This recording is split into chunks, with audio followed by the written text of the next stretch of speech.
Cool, thank you. Hello. Thanks, Catherine. So today I'm going to be talking a little bit about songwriting. It's a massive, massive, massive topic. And I will say now that there are no rules. This is just the way that I write songs. And it's been going okay for me, going pretty well actually.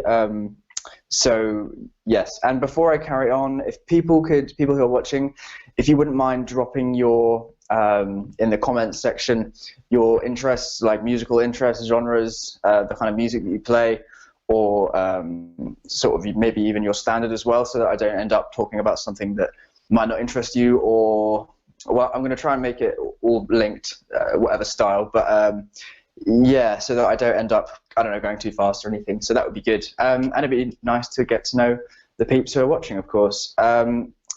So the first thing about songwriting, maybe I should go on a little bit about what I've done in the past. So I was at Alton College, I say a few years ago, but it was a bit longer than that. It was about 5 years ago now. And I did the live music workshop, BTEC course, amongst the other music courses. And it was great. I met Catherine at my time there, and we got to do some gigs at the Lounge Bar. And that was when I really started to experiment. Well, it was where I started to feel like my music was, well, I was at the point to really write some songs and release them. So I released a project in like 2016, I believe it was, which is, yeah, that's 4 years ago. So that was kind of a chilled album. It was sort of a mixture of my sort of home style, which was a bit more blues, a bit more relaxed kind of music, which I actually did partially at college, at Alton College, and partially at my house at the time. And that was a very interesting process. I'll get a bit onto context and process and stuff later, but recording music and writing music in different locations is always an interesting and quite inspiring process, I've found. And then when I left college and had like a bit of a gap year and got PR, and then I put out another project which was a bit more electronic, a bit more dancey, and I got a bit more into production as well, which I would recommend to anyone looking to write songs. It's always good to, especially if you're a bit picky, because I'm quite a bit of a perfectionist sometimes, and I've worked with producers, but now I really like to just have full control. So learning to produce is an excellent thing to get to terms with. Then I put out another album which was a bit more electronic. And then moving forward, I did a handful of singles which were kind of varying in style. Like I put out a song called Luna, which was kind of influenced a lot by hip hop, even though I was still singing and playing guitar. So yeah, I play the guitar and I sing. That's like my main, well, guitar is my main instrument, and I've kind of had to learn how to sing over time to kind of accommodate people not turning up to rehearsals. So kind of grateful for that now. And then this year I put out my third album, Everything is Temporary, which is a bit more R&B. Again, quite production heavy. I was trying to kind of create quite a mix of styles, sort of R&B through to, whilst kind of staying true to the roots, like my sort of, I don't know, original style that I was really into was blues. I feel like a lot of my guitar playing and sort of songwriting is based around sort of blues and jazz. But then again, the production can completely turn the track upside down. You can write a jazz tune, but if you put like a hip hop beat over the top or a boom bap, it can just completely transform the song, and suddenly you're kind of looking to send your song to like a hip hop or R&B playlists, even though it's very much jazz influence. So that's kind of a little, I've done lots of gigs over the years as well, with my band and with I've worked with quite a few other artists who write songs, and I've been playing for them. A band called Old Swing. We're on Spotify. Well, I'm not in the band anymore, but like we're on Spotify, so you can take a listen. It's all good, by the way. I wasn't kicked out or shunned or anything. It was well, yeah, these things happen. So, and then I'm in another band called Flood for the Famine, and that's run by a guy called Alex Linder. and we've just put out a couple of singles actually. One of the singles is called Corona Days, which is great, and that was produced by a guy called Pete Maher, who's worked with quite a huge big artists and stuff. So yeah, songwriting is quite a big part of what I do. I play for other people and love writing my own songs and putting stuff out as well. So then I went to uni.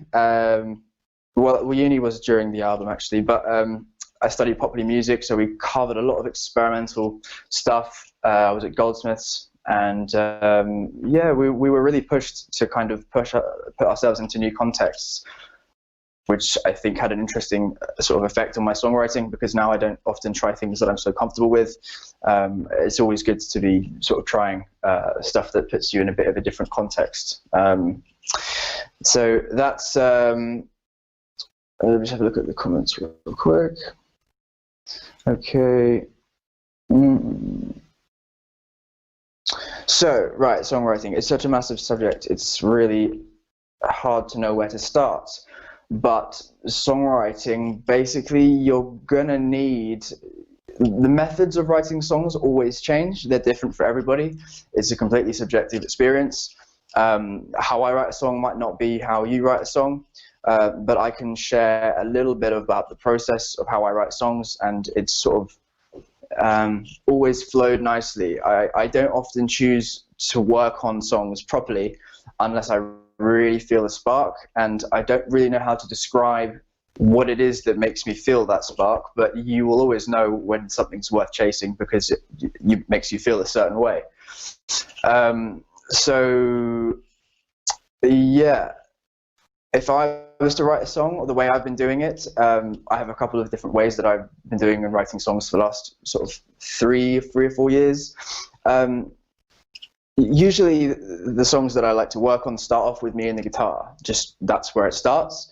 I come up with usually a chord progression or like a riff, and then my vocals come around the riff. So I work my vocals or the melody first around the sort of like whatever I was doing at the time. It could be simple, it could be a little bit more complicated. I always try and work the melody around the guitar parts because as a lead guitarist or as a guitar nerd, I like to have my guitar, I like to have important guitar parts. So I like to have a balance between the vocal and the guitar parts, the sort of more mid-range, other stuff that's a bit more mid-range, sort of in the mid-frequencies, for those who don't know about sort of ranges and stuff like that. So I'll have an idea, I'll have a melody to go over the top, and this is a bit weird, and not a lot of people I've heard have done this, but like I kind of tailor the lyrics around the melody that I hear in my head. A lot of it, again, is quite hard to explain because it's just sort of something that flows, and it's hard to pinpoint exactly what happens. But usually I kind of tailor the lyrics around the melody, and then the subject of the song comes like right after that. So after I've got like a main hook or like something that I like, it could be a bit of a verse or a bit of a chorus, just something that I want to like chase. That then just sort of ends up flowing, and I might not even write another part. It might just sort of remain that one idea, and then like I'll give an example. For example, back in like 5 years ago, when I wrote this song called Take Me to the Sun, it's just 3 chords. I don't know, this is good. It's just G minor to F major, and then to C, well, C dominant 7. And the chords do change throughout the song, but not very much. I mean, instead of going from G, it goes from B flat. And there are little differences that I notice, and I don't think it's not like, if I was to jam this at a jam night, I wouldn't be telling people all of these chords. I would just tell them the chords, because you can play the whole song with those, but there are always these little differences that I put in because it sort of marks a new section. So the verse is just this, and then there's a bit of the verses are actually just ordinary C major. But in the choruses, I like to create a little bit more tension by adding in the flat 7, which makes it more of a little bit bluesier. So that was kind of what I was referring to with the whole blues influence thing. So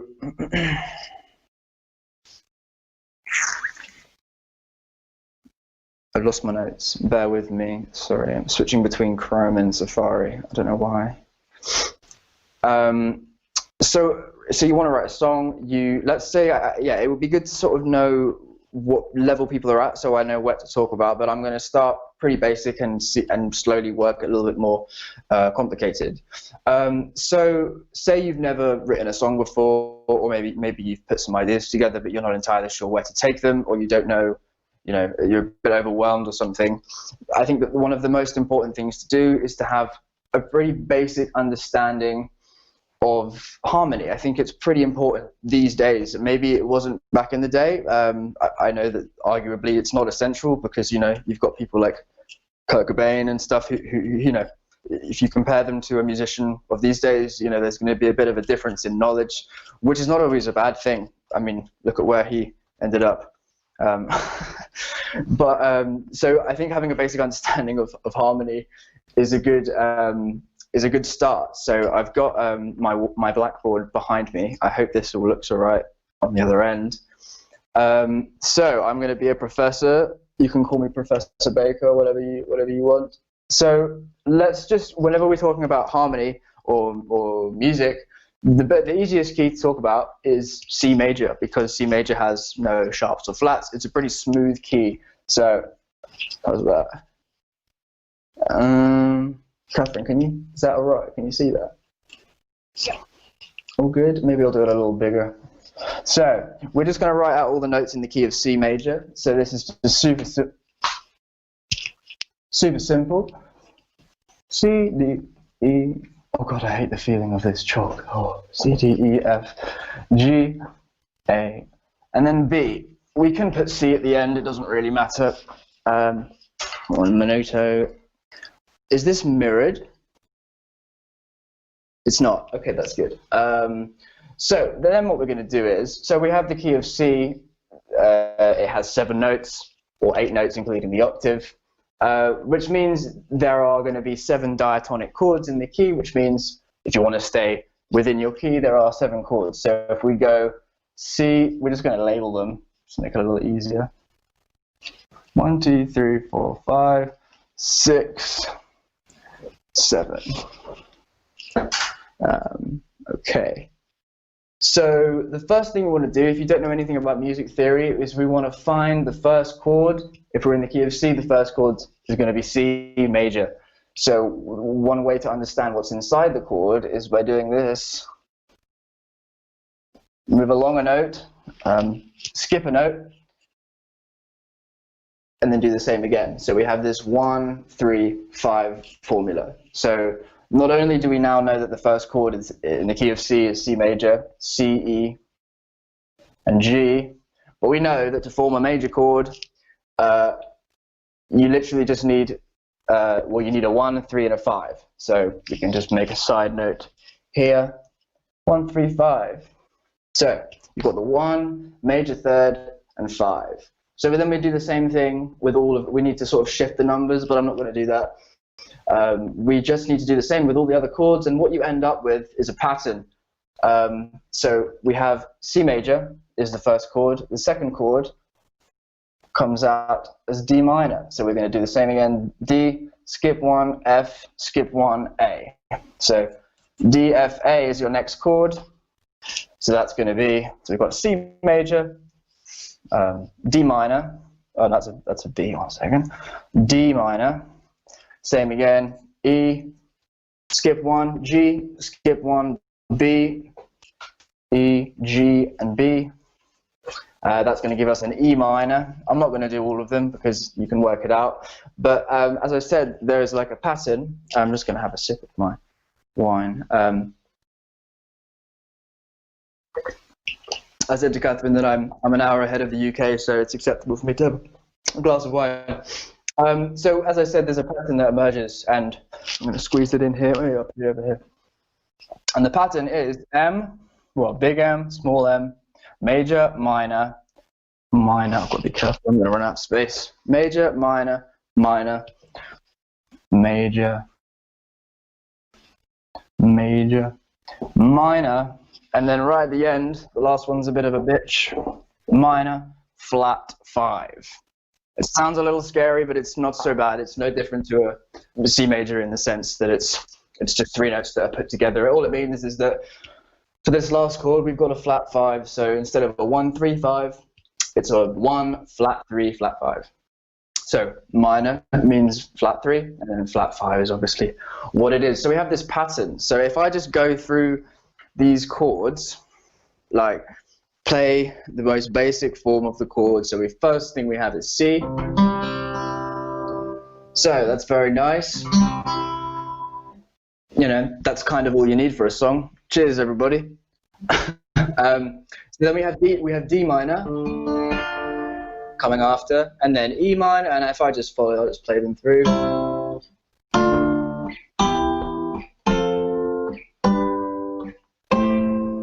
And then the final minor 7 flat 5, you can play here, or I'll go through the... It'd be also interesting to know what instruments people play so that I don't go too crazy with the guitar. But anyway, so we know that chord 7 is like a little bit jazzy, a little bit funky, and then back to C. And that's just everything that's diatonic. So that's all the chords that belong to this key. But that doesn't necessarily mean that we're like limited.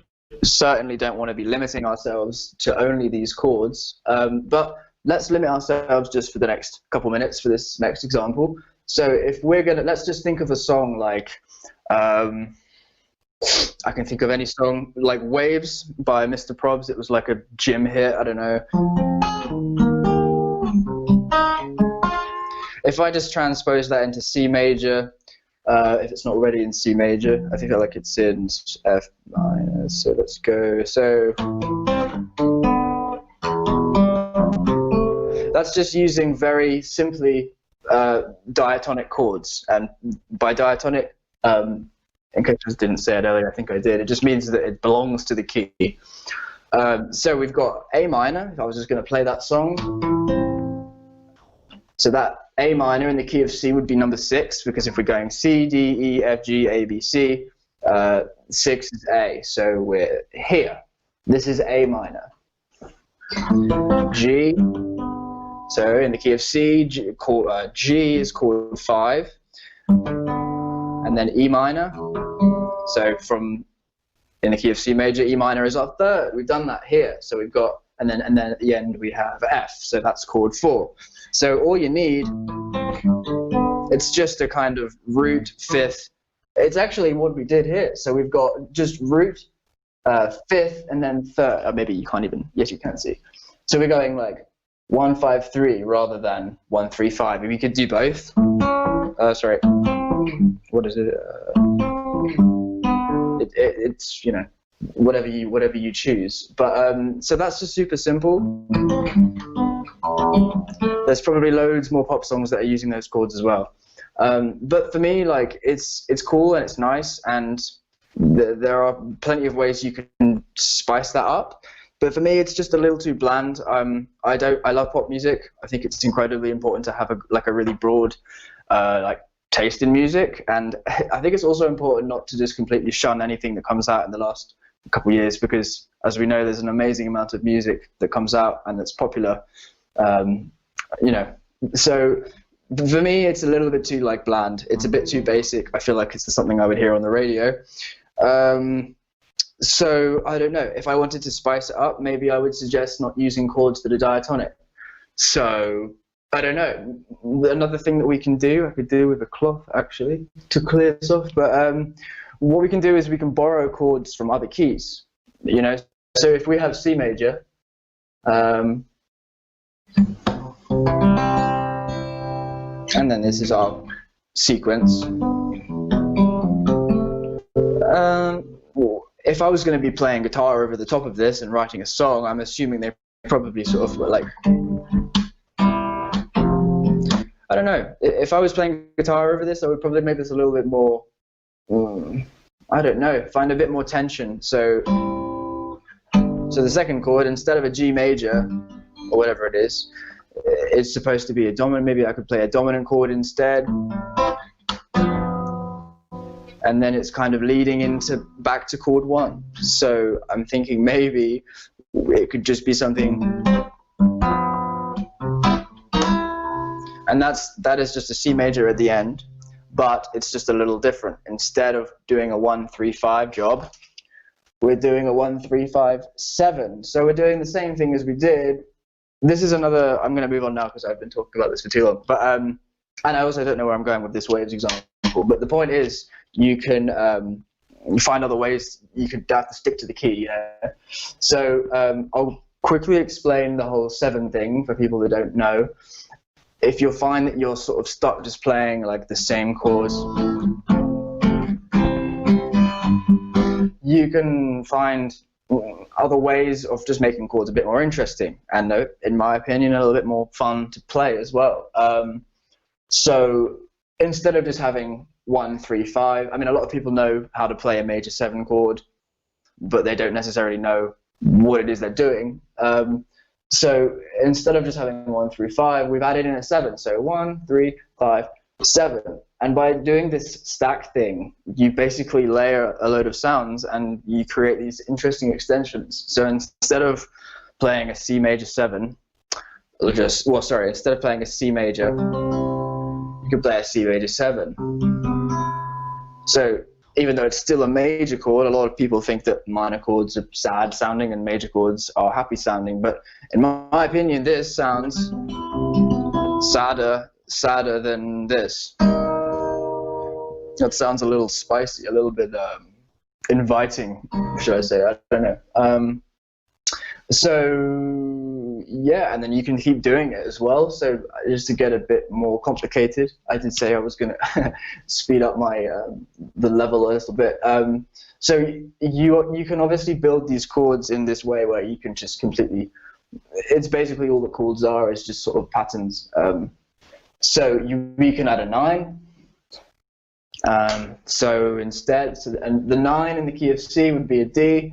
So instead, now we have this, which I'm certainly not saying that anything like all songs need to have extensions, because I don't want to be the guy that just plays everything as complicatedly as possible, because I think it's very important to have space and to have simple chords sometimes. Like going back to my song I was playing earlier, going from G minor to F to C, I could have easily gone like C major 9 with a sharp 11 or whatever, but I just liked the clear sound of a C.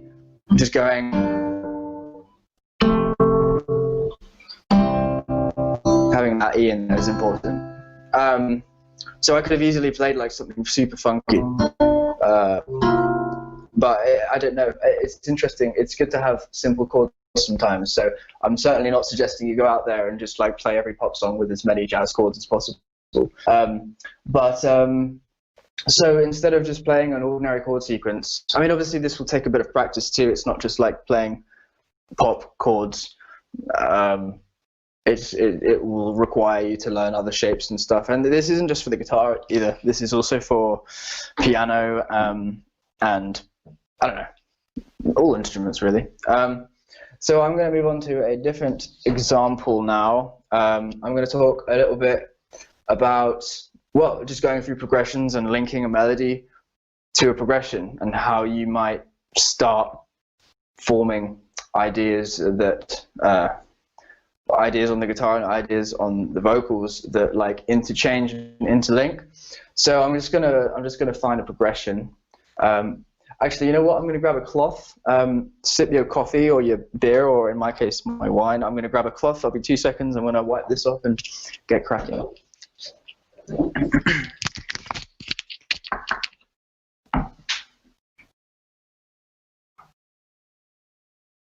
Okay.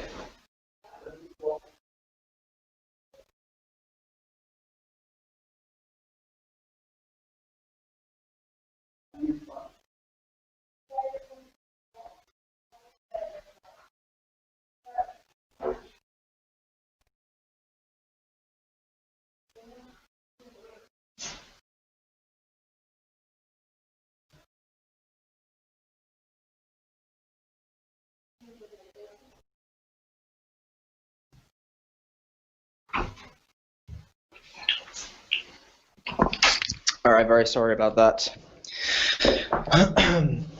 So I'm going to pick out a progression that I thought would be interesting to find, well, to look at what's going on with the melody. It is one of my songs, so I'm going to promote myself in the process. We're good. So the first chord of the progression, it's not entirely essential that we go through the chords, but if you're interested, I'll write them out anyway. So first chord, I believe, yep, first chord is an F major 7 to an E flat major 7.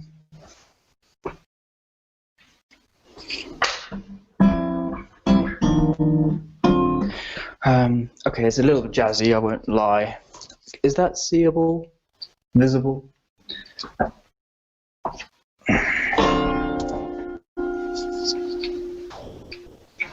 That's the Hendrix chord. We got a D7 with the sharp 9, and then this is like a little passing chord. It's sort of the same thing, but just not. We've got a flat 9 and flat 9 there instead. So we got,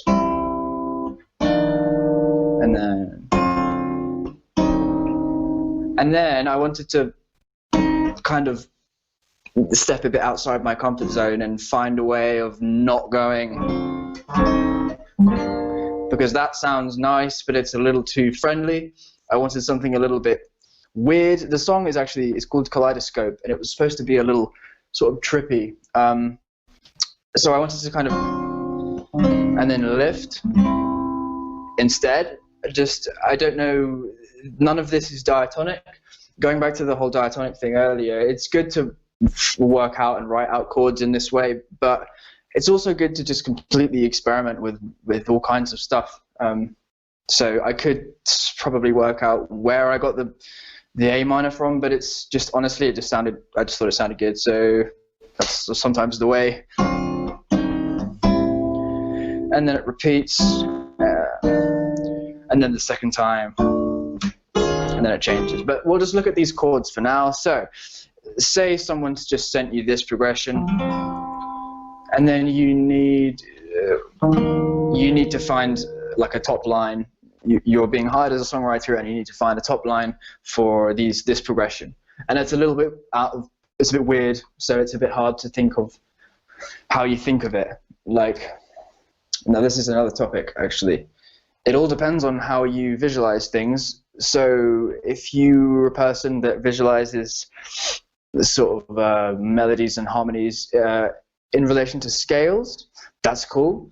Like if you're thinking scales, that's good. But you can also really free up your playing and your ideas by just like not thinking about any of that, just kind of more following the sound. So it sounds so, but it really is just following. So when I had this chord progression, I had this chord.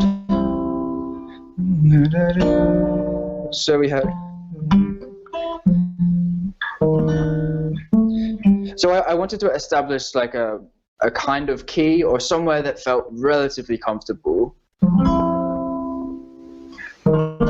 So the notes that stuck out to me, I don't think I did do the key thing. I think it was a different progression. But so I had these chords, and the notes that were sticking out to me were these top ones. So I was thinking, right, that's quite high. Maybe I'll drop it down. So maybe I should play where it is in the song. So the main progression is.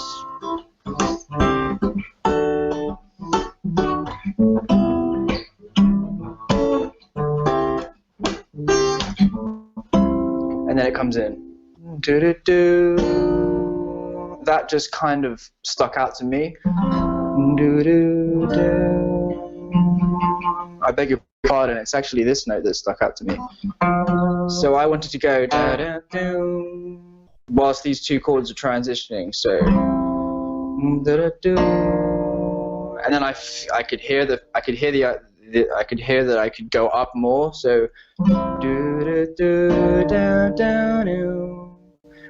I thought that was a little bit, when I play it like this on an acoustic, it was kind of something that like sad John Mayer would have written from like the 90s or something.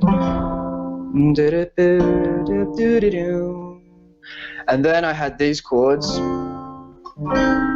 so I kind of naturally just followed the notes that were moving. So these notes were moving, and then I wanted to just completely go a little crazy and play this note, sing this note, but whilst having the A minor there. So that's what it felt like it should be doing, but I wanted to sing this. So I beg your pardon, sorry. No, sorry.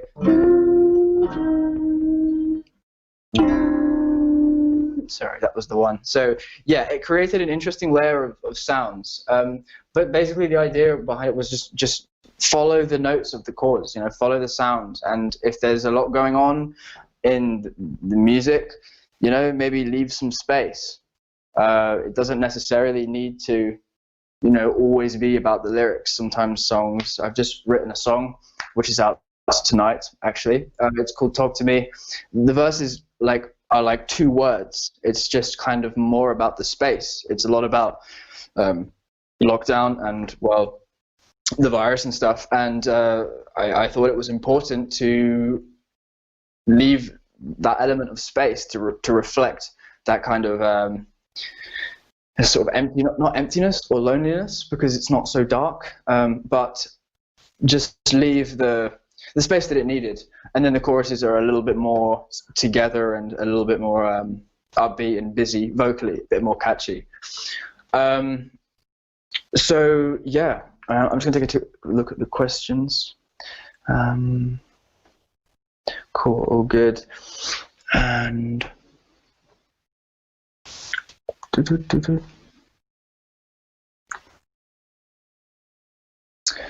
there it is, notepad. Okay, cool. So let's just write a song. Let's write a song together. If people have any ideas or anything as I'm going along, please feel free to drop some notes or whatever in the comments, and I will happily address them. So the first thing that I would do writing a song. Okay, let's do this. So I like to whittle and play on the guitar like most of the time, and usually when a song comes, I will like play a little something and it'll come together. So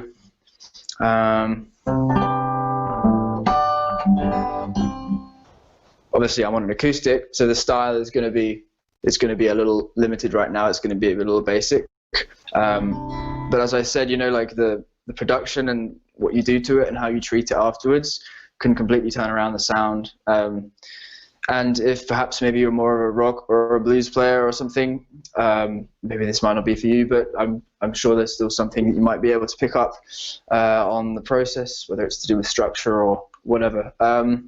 So let's just pick like a progression, something pretty basic, like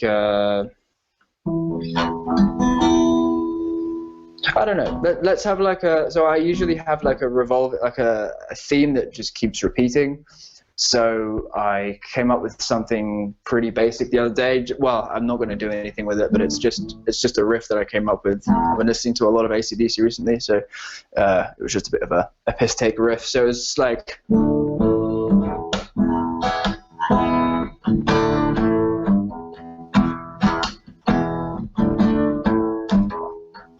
I always thought it would be great if I could play this with a band. That would be so cool, like an AC/DC vibe. So if we just have this kind of like riff thing going on, it doesn't necessarily have to be so like neutral in terms of key. If I wanted it to sound a bit more AC/DC or whatever, I can just give it more fifths, so I can. But if I wanted it to be a little more, I don't know, melancholy, I could probably just accent a few more of the major or minor tones. So like, so.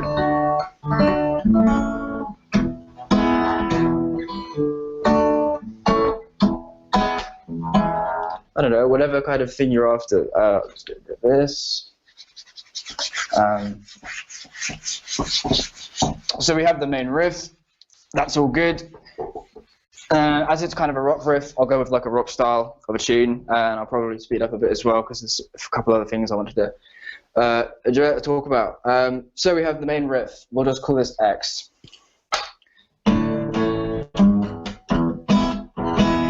I don't know, for me, if I was going to start this writing a song, it's kind of a Creedence Clearwater vibe kind of thing. I think it would make sense to have some nice guitar layers at the beginning.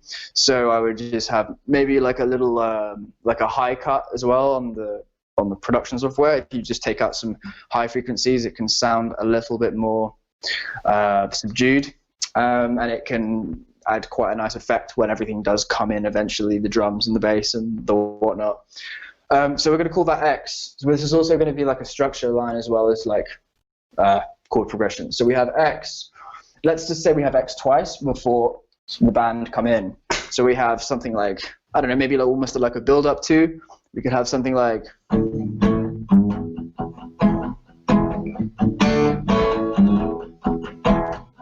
And then I feel like that's kind of crying out for like a little melody that just sort of keeps recurring whilst we have that. And then we have like a drum fill. I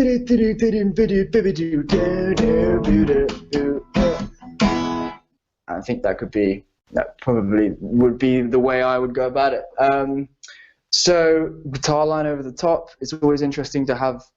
I like guitar parts having sort of almost like a little brother and sister kind of thing going on, so that there's like two little parts working together.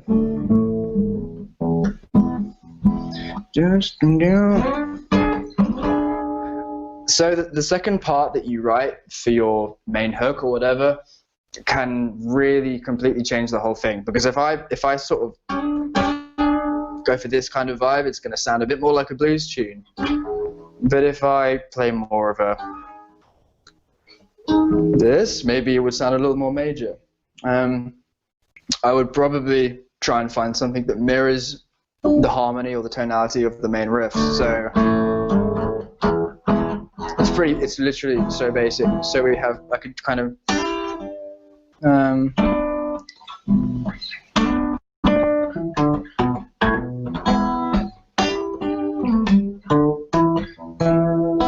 I feel like John Moline would be a great person to help me with this song if he's watching. Hop on. Let's go. So yes, I would then have drums and bass and everything else come in. So we've got, let's just do a little bass drum for the drums. I don't know, bass comes in as well. And then we have guitars, two guitars. This is a lot of cymbals. But basically, drums, bass, guitars. And then this, we can carry on with this for like an intro. All right, and then we have a verse. So how do we write lyrics and find a melody to go over a chord progression? Well, there are a few ways. You can either think in terms of scales. So this song is in the key of E. So we have the E minor pentatonic, which kind of fits the bluesy kind of nature of the tune, I guess. But you could again go a little bit sort of away from that, and you could kind of come in a bit more major for the verses. So instead of singing,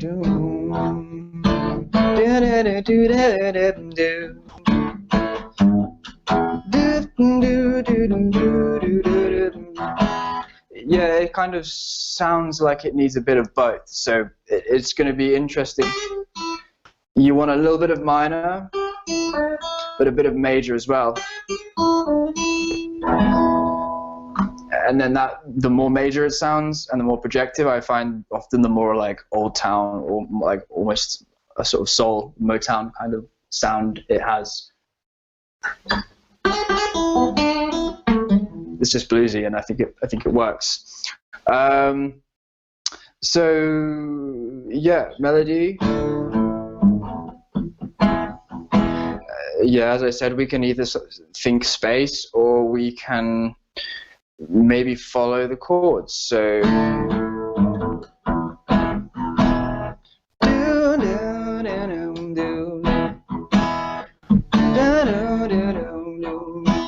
I don't know, something like that. I don't really know where I'm going with this song thing. Maybe it was a bit ambitious to start writing a song online with people, but I think I'm going to move on to my next topic.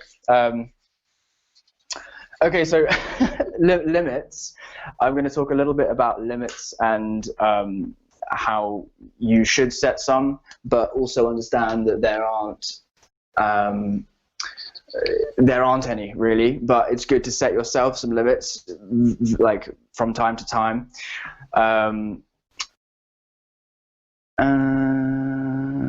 Oh, hey, Kieran, thanks for the question. Do you ever find yourself taking influence from other unusual genres?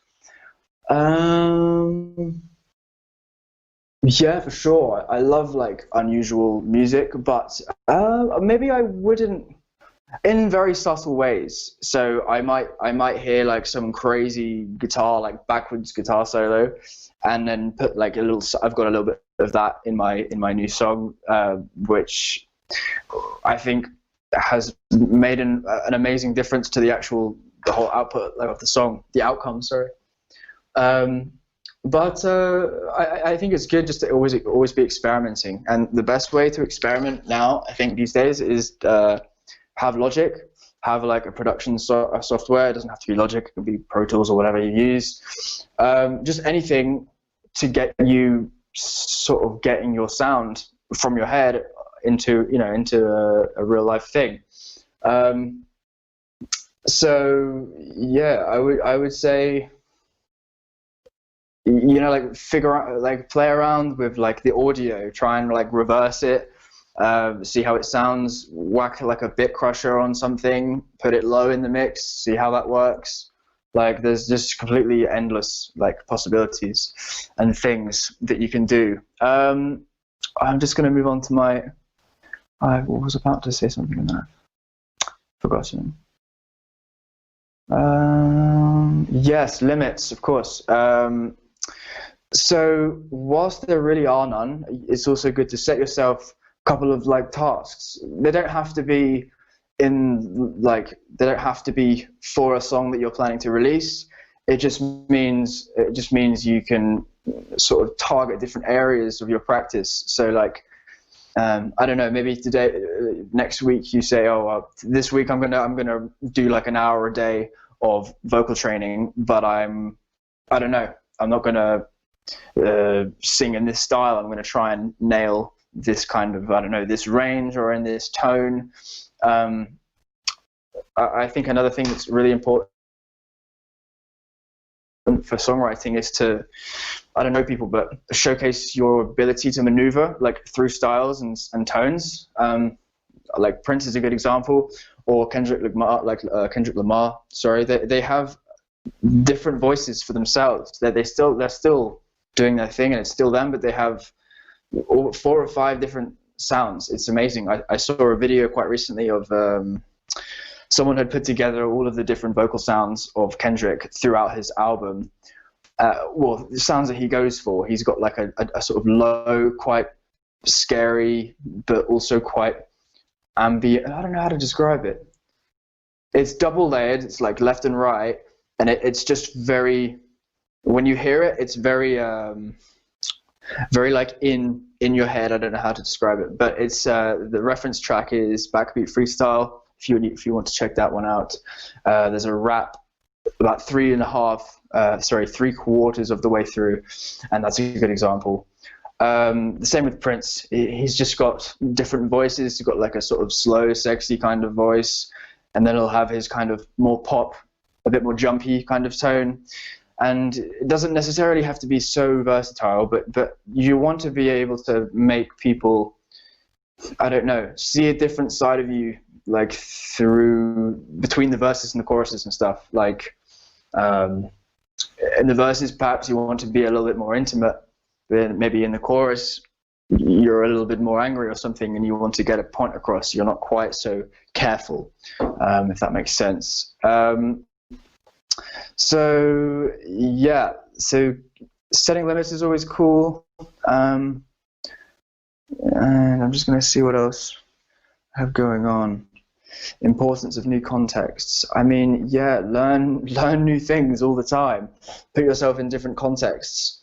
Try and play a guitar solo on one string, or I don't know. You need to find. There are always ways of finding things that can, I don't know, bring out new ideas and stuff. Recently, I've been getting into something. It was like a Rick Graham lesson or something on YouTube. He's an amazing guitarist, and he introduced this modal arpeggio thing to me. So it was like, rather than just playing kind of a major arpeggio, major 7 arpeggio, you basically just sort of shift into the mode as well. So we have F, A, C. I'll tell you what. You know what? I think maybe I'll leave this one because I haven't even explained the modes yet. Okay, yeah, no, I'm going to leave that. So I have some music out at the moment. It's on Spotify, as I mentioned at the beginning of the lesson. If you want to check me out on Instagram or Spotify or anything like that, you can find me. Yeah, as I said, I have a new song out tonight, well, at 12. And yeah, I've managed to put together a music video with lots of different people, and it's going to be really cool. And I hope that you'll enjoy it. And if there are any topics or anything that people want to run through or want to ask me any questions, you can just find me on Facebook. My name's Harry Baker, so that's that. And yeah, thanks very much for listening. I hope it was somewhat helpful. And take care.